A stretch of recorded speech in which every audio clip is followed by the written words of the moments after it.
Hello everyone, welcome back to my channel. Today I'm going to be painting this stormy ocean landscape, so grab your paints and let's begin. For materials, I have a size 10 brush, I have a size 20 just to wet the page first, and then I also have a watercolor proof pen. This is a Pigma Micron 005. You can use black watercolor to draw the boat, or you can use a pen. I just find it's easy to just do it with a pen and it's less stressful. And then for the colors today, we're going to be using cobalt blue mixed with indigo and then some Payne's grey. It's very simple, and yeah, let's get straight into it. So I'm just going to grab some masking tape. This is thin masking tape, but you can use any masking tape that you have. And I'm just going to measure out where our sky and water are going to be starting. So I want about 2/3 to be the sky and then 1/3 to be the water, like so. Okay, so just grabbing a spray bottle. If you don't have one, just wet the sky first and leave this part to be completely dry. I'm just going to go in and wet that down. Then going in with my size 20, I am just going to spread the water all across the page. So now grabbing my size 10 brush, I am just going to be mixing some cobalt blue and a little bit of indigo. Get this kind of nice moody blue, so it's going to reflect the storm quite nice. I'm going to add quite a lot of water as I don't want it to be too vibrant, and I'm just going to go in and cover most of the page in a dabbing sort of motion, leaving some white but making sure the bottom is completely covered. We want to give off the impression that there are a lot of clouds brewing and a storm is about to take place.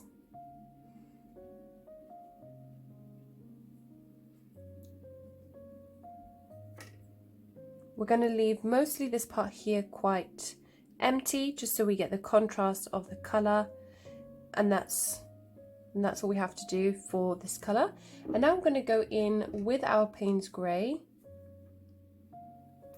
And what's lovely about Payne's grey is it's grey, but it has this sort of blue undertone, so it looks very, very nice against being on top of a blue colour. And so we're just going to be placing clouds, making some of them smaller and some of them larger. And I just do my clouds by just sort of pushing up and down and making sort of little cloud shapes.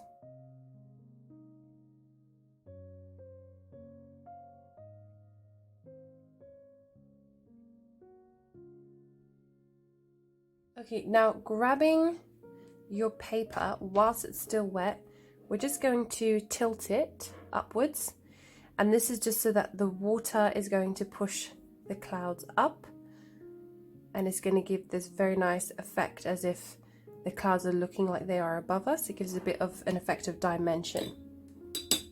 And then whatever pigment you have that forms this pool, just taking a clean brush, we're just gonna drink it up like a mop, like so. And now going in again with Payne's grey, but now using less water and more pigment, we are just gonna go in and re-add some clouds.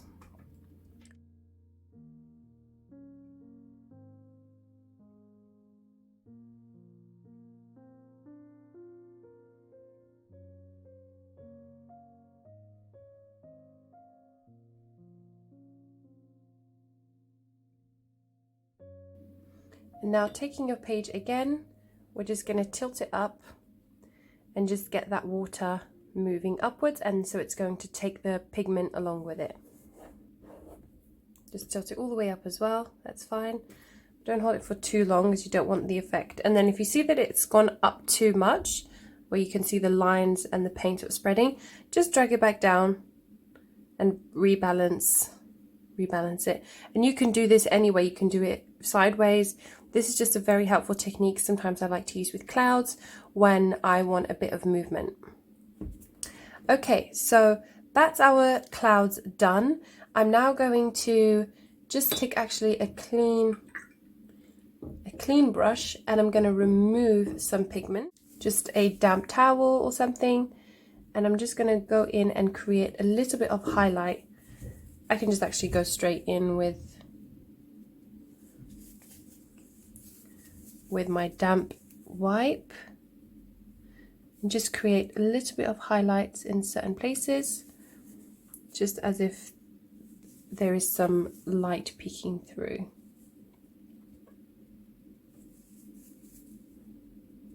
So we're going to let this completely dry before we move on to the ocean. Now that the sky is dry, I'm just going to remove the masking tape. I'm just going to be pulling this at a 45-degree angle. Okay, so now to do our ocean. Again, I'm just going to be wetting.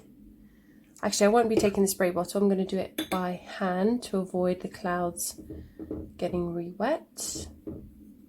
I'm just going to use, oh, there's a bit of colour there, my large mop brush by Princeton. I will have all of the materials that I use listed in the description box. Switching to my size 10, I'm going to be going in again with cobalt blue. We're going to be using the same colours and indigo as we did for the sky, but I'm going to use more cobalt blue this time and less indigo, so I get this nice vibrant blue. Okay, and so for my water, I like to use sort of a wrist action where just sort of move side to side quite lightly and using a light amount of pressure. This does take some practice, so just try to observe what I'm doing with my wrist, but it is a bit of muscle memory that helps you to get better and better each time that you do it. So just starting at the bottom, I'm just going to be pulling some water, pulling the colour, and then I'm just going to be going backwards and forwards, avoiding adding paint towards here in the middle. Just sort of going in and out, in and out. And then when you get to the top, just very carefully line the edge of the ocean. And doing the same thing to the other side. You may find that you have to tilt the page. I'm going to keep it straight for the purpose of the video, but for you, when you are painting this at home, you can just tilt the page, and to make your wrist action easier to achieve, I'm just going to keep it straight for the purpose of the video.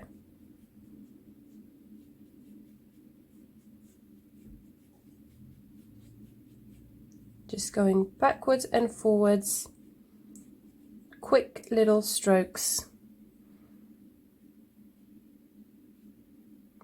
And just adding a small amount of pigment to the edge of the ocean.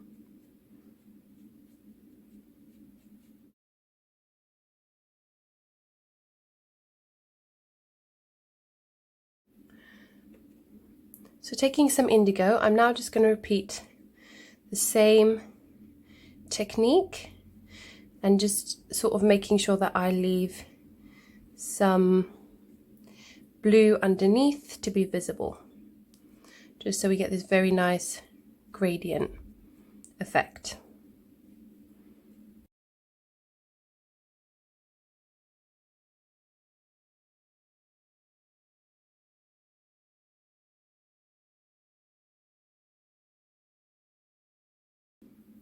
So now I'm going to mix some Payne's Grey into that indigo mix. And for it to get darker, we're just going to be using less water.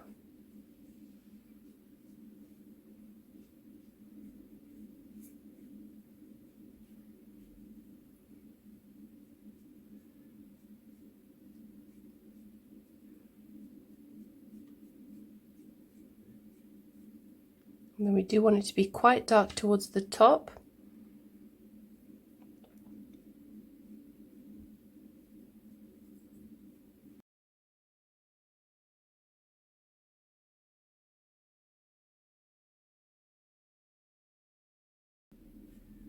And then going in back with the cobalt blue mix, we're just going to be picking up a little bit on our brush and bringing that further into the center.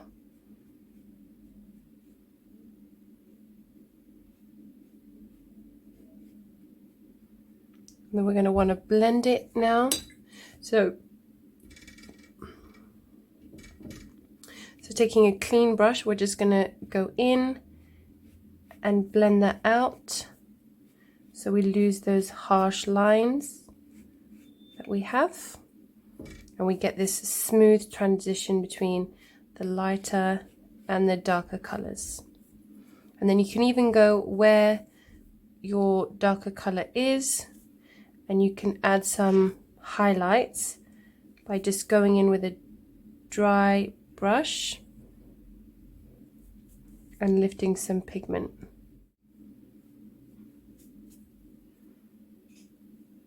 And again, I'm just going to go in with another layer of Payne's Grey, but now I'm using very little water.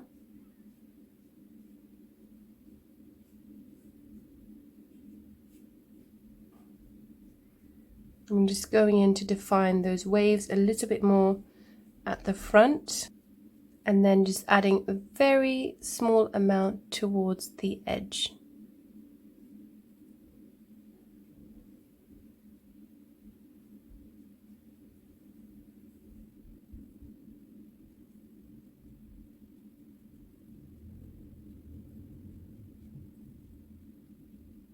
I'm just going to add a little bit more of cobalt blue and indigo, and I'm just going to add a little bit more color to the surface because I'm finding that it is a little bit too bright for, and just as you get towards the end, just use really thin strokes. And then I'm going to go in with a clean brush and smooth those out so they are not harsh.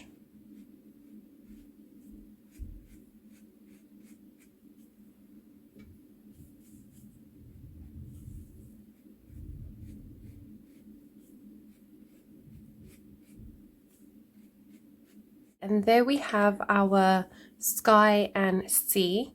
I'm now going to let the ocean dry before we go in and either paint or draw your boat. Now that the painting is completely dry, I'm just taking a thin pencil, this is a retractable pencil, and I'm just going to do a rough sketch of the boat first before you actually go to fill it in. So you can use black gouache, you can use black watercolor, which may need 1 or 2 layers, or you can do what I'm doing, which is using watercolor, well, it's not watercolor ink, but it is waterproof ink.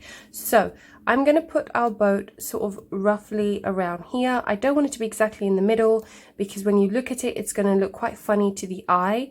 So for composition, it's always good that your main focus is usually sort of in the side rather than directly in the middle. So I'm just going to start drawing the sketch of the boat. It's going to be sort of like at a side angle, maybe actually here.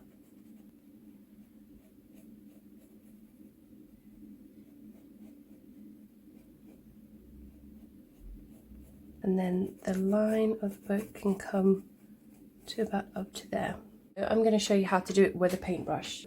I'm going to be using a rigger brush. This is a size 6. I will have this listed in the description box.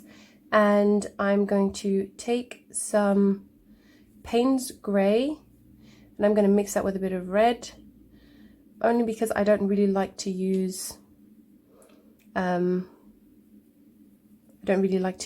black as a color too much. And now just going in, I'm going to start painting in the boat.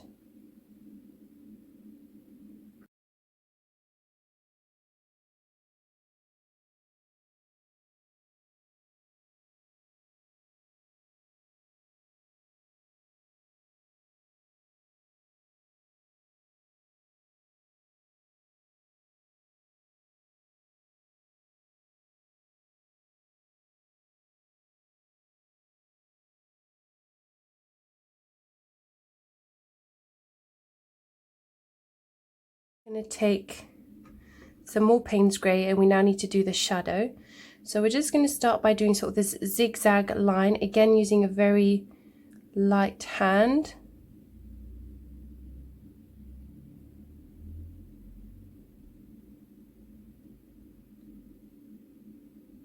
And then it's going to come up to a very thin point for the sailboat.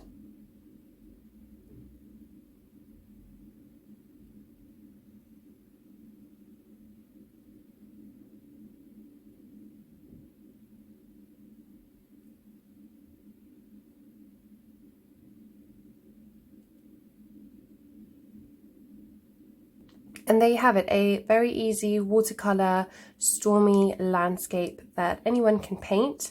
I hope you found this tutorial helpful, and I will see you in my next video.